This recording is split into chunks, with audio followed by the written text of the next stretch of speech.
Hi friends, ఎలా ఉన్నారు? బాగున్నారా? ఈరోజు ఎంతో టేస్టీ అయిన బెండకాయ టమాటా పచ్చడి ఎలా తయారు చేసుకోవాలో చూద్దామండి. ముందుగా ప్యాన్ తీసుకుని ఆయిల్ వేసుకుని ధనియాలు, జీలకర్ర, పచ్చిమిర్చి వేసి ఒక 5 నిమిషాలు ఫ్రై చేసుకోవాలండి. కలుపుతూ బాగా ఫ్రై చేసుకోవాలండి.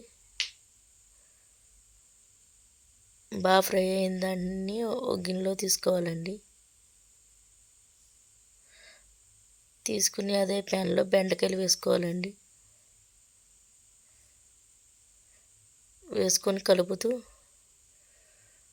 మరో 5 నిమిషాలు ఫ్రై చేసుకోవాలండి. ఫ్రై చేసుకున్నవి కూడా ఒక బౌల్లో తీసుకోవాలండి.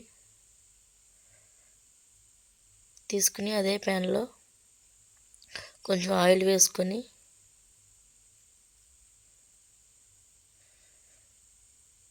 టమాటాలు వేసుకోవాలండి. పెద్ద సైజు 4 టమాటాలు వేసుకోవాలండి. వేసుకొని రుచికి తగినంత చింతపండు వేసుకోవాలండి. మొత్తం మిక్సీలో కలుపుకోవాలండి. కలుపుకొని మెత్తగా అయ్యే వరకు మగ్గించుకోవాలండి. కొంచెం పసుపు వేసుకోవాలండి.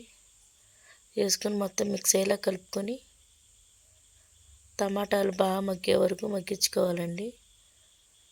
కొంచెం కొత్తిమీర తీసుకుని వేసుకోవాలండి.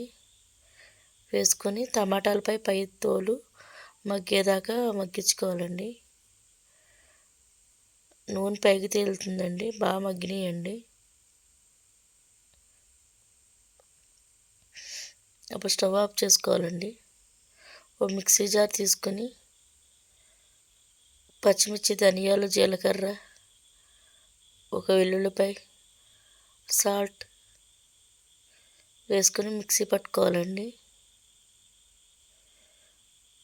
మిక్సీ పట్టుకున్న దాంట్లో బెండకాయ ముక్కలు, టమాటాలు, పెద్ద సైజు ఒక ఉల్లిపాయ వేసుకుని మిక్సీ పట్టుకుని పక్కన ఉంచుకోవాలండి.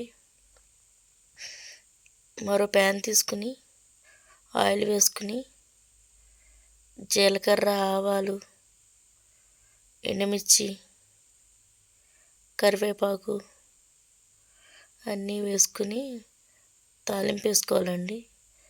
తాలింపు బాగా ఫ్రై అయిన తర్వాత ముందుగా గ్రైండ్ చేసుకున్న బెండకాయ టమాటా పచ్చడిలో తాలింపు వేసుకోవాలండి. వేసుకుని మొత్తం మిక్స్ అయ్యేలా కలుపుకోవాలండి. అంతేనండి, ఎంతో టేస్టీ అయిన టమాటా బెండకాయ పచ్చడి రెడీ అయిందండి. ఇది అన్నంలోకి చాలా బాగుంటుందండి. ఒకసారి ట్రై చేసి చూడండి. నచ్చితే లైక్ చేయండి, షేర్ చేయండి, కామెంట్ చేయండి, సబ్స్క్రైబ్ చేసుకోండి.